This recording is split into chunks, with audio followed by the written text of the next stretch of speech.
one of the first questions that you're likely to get on an average of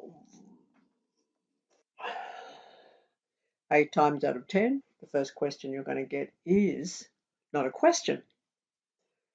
First non-question you're going to get at the end of a session when you ask the client what are their 3 questions, first thing they're going to say to you usually is, tell me about love.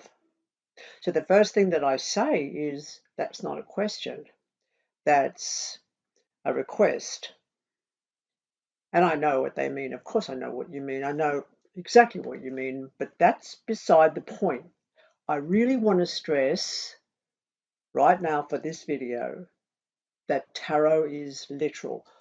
A lot of you might think I'm a pedant, that I'm so caught up in etymology and the meaning of words that what is wrong with me. But I've learned from this force that I work with, that I call tarot, that nothing is necessarily to be taken for granted, because if that happens and we take things for granted, we're going to end up in shit soup. That's the best way to describe it. Because love doesn't mean anything on its own. Love is like an umbrella. The word love, the card love. It's like an umbrella. Under that umbrella are several different other words that need bringing to the surface now, or beneath the soil, which is love, are the seeds of several different other plants that will expose themselves if the soil is rich and lush and juicy, which of course is what love is. Honor, respect, a sense of humor, the ability to listen and be heard, reciprocity in most things, the capacity to stand independently from each other. Love does not necessitate sexual connection. Love is not that. One can love sex without loving a person, but at the same time, one can love one's car. I love my ink. I know what the person means when they said, tell me about love, because it's a big bundle of hope. It's a big bundle of, I know what trauma is, I know what loneliness is, I know what betrayal is, and I know what it is to betray. I just want to know that I'm not going to get lost, that someone could be there to support me and pull me up. And on the floor I found a corn chip that I didn't need the other day when I was fucking with you. But that's okay, that's interesting, I think. Will I have it for later? Okay, so love. It's a feeling that's beautiful to feel. Shall I repeat that? It's a feeling that is beautiful to feel. It has got nothing to do with the object of love. That's merely a coincidence, and very often it's also a little bit extra that makes life very interesting. But it's a chemical that floods the system when one is incapable of doing anything except going, what the fuck was that? That was awesome. Now, one could say that about orgasm. One could say that about the capacity to push a human being from one's body. One can say that about sunset. One can say that about a whopping great big 5-car pile-up when you're sitting back later on down the line discussing it with somebody else, because it is something that's happened to the body, to my body, to your body, within our physicality. It can be, I can't find a word to replace the word ethereal, so at the moment I would use ethereal. The experience can be ethereal.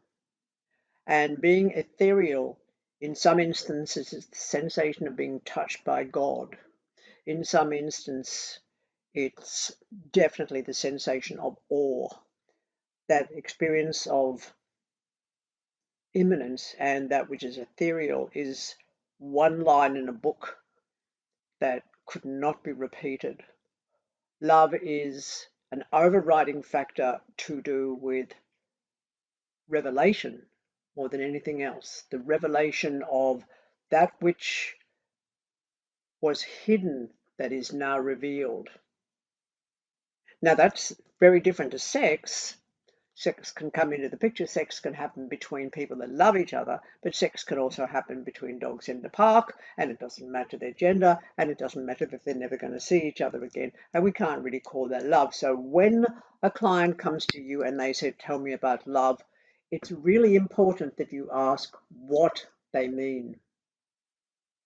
Even though you know what they mean, what the person is usually asking is, and I don't want to be in the realm of assumptions, but I'm saying what usually ends up being the answer is the person wants to know that they're going to have a partner. They want to know that that partner is not going to desert them or betray them. They want something. They want something. And it doesn't always work that way, because one of the most traumatic experiences of love is grief. So that you can, for example, be with the same partner or partners, because I do involve polyamory in this discussion, you could be with the same partner or partners until you're all 96 and walking on your walkers towards the fountain of youth, and one of you dies. And there's love for you. What are you going to do now? You're going to grieve. And that grief is not so much for the death of love, it's because of the depth of love, the incredible depth of love. So I've got a couple of other cards on the table to do with that. Get around to what it could be, because it is more than one thing. So there we have love, yes? There we have love linked with a group of like-minded others. When we have love involved with a group of like-minded others that we also have sex with, this could be polyamory. It can also be like just having a great night with several different people. Of course, practicing safe sex and being certain that no one gets harmed. We have the Knight of Cups. The Knights, by the way, for those of you who are going to study with me, are never people. They are movements. So the Knight of Cup is a trusting sensation. Now, did I mention trust as being part of the Ace of Cups? Yes. I don't know about trust. I think trust is an interesting word, and we really should take that to pieces just a little bit more. The one thing I'm very certain about trust, when it's in your life, if it's got to do with trust, is consistency. If a person is a consistent bastard, you can trust that. If a person is consistently honest, you can trust that. If a person is consistently a liar, you can trust that. If a person is consistently being a used car salesman in your lounge room and telling you that you should be in the kitchen cooking them some food, darling, because you are a man and that's the job of the man of the house, that's consistent. If they are a misogynist, despite their gender, that is consistent. If they are what I call a grommel, and a grommel is someone who went, no offense, Pisces, but you do that a lot.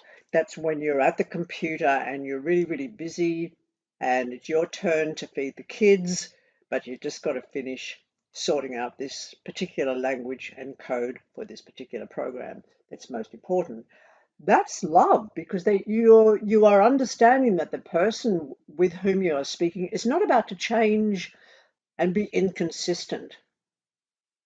That doesn't mean they're not capable of variety, because love and the consistency associated with love is much deeper. It's a few steps down into the mycelium. It's a few steps down into the nourishment of soil when deep roots are planted, which means quite often, I mean, 99% is a lot of often, isn't it?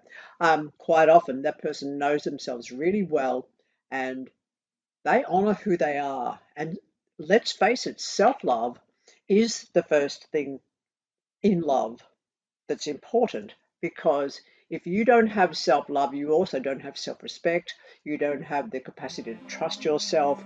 You have none of those beauties that are going to be va-va-voom and vital to the person or people that you're dealing with. No one's going to trust you. As such, many politicians could learn from me.